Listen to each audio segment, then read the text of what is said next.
everyone, and welcome to my kitchen. Today we're going to make a pottage, and we are going to be making a food that all through history poor peasants ate. And with times being tough and things being so expensive, even in the year 2025, we can take some words of advice from our ancestors and what did they do when times were tough and how did they eat? Real frugal.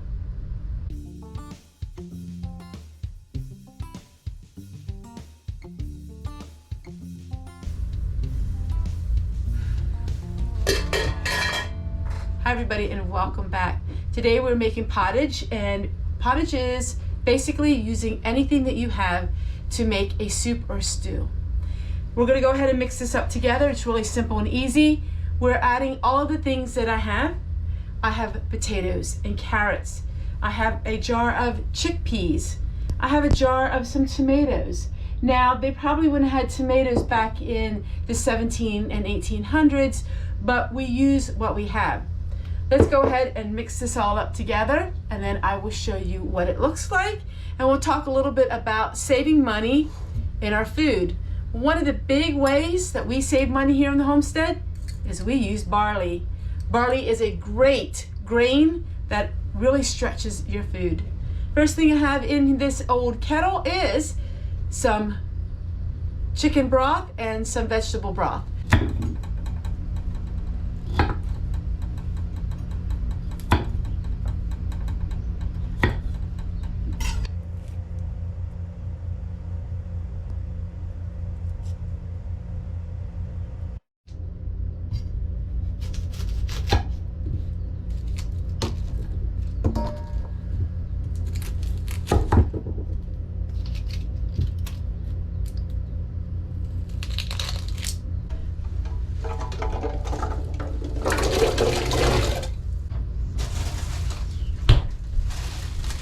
I have some frozen spinach, and spinach cooks down to almost nothing, so we will add all of this spinach to it. I could cook outside, but it's about 100 degrees today, so I'm just going to cook on the propane. But in medieval times, of course, they would have cooked this by a fire. We're going to use the propane today.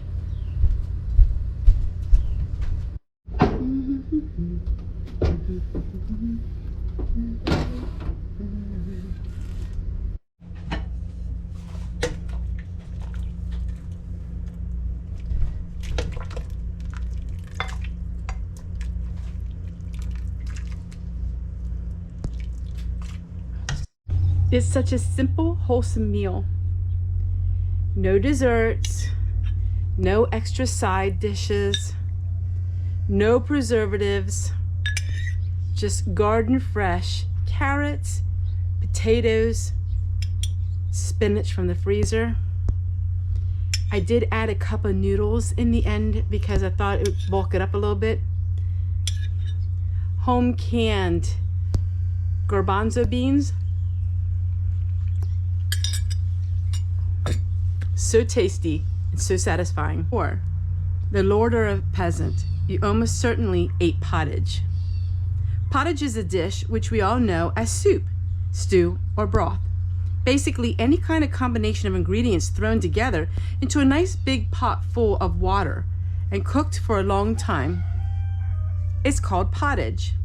These ingredients were typically based on whatever was easily available to the cook. Vegetables, grains, meat, fish, and herbs. Although adding meat to your pottage was a sign of wealth, peasants usually enjoyed pottage packed full of vegetables and bran. Pottage was often left over for days on the fire. The ingredients would vary, being switched out often as servings were taken and eaten from the pot.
Thanks again for watching today's video, and I hope that you enjoyed this recipe and you make some pottage for your family.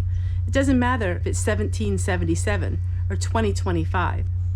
If you are low income or you don't want to have a lot of money spent on your meals, pottage is a satisfying dish. Watching the following video, I want to say a special thank you to Joan for these magazines. She gave one for me and my husband. This is Magnolia. And we have the Vintage Tractor Digest. And we have Bow Hunter, which I probably would give this to my son-in-law because he loves to hunt. So does my grandchildren. So thank you so much, Joan, for the beautiful letter. And also for this little bag. We will play this CD and we'll see what we think. And we have to make a long trip to Philadelphia here coming up. I'm gonna take it along with me and we're gonna give it a try and see if we like it. Thanks again for everything, and thank you for the bookmark, and we'll see you guys in the next one.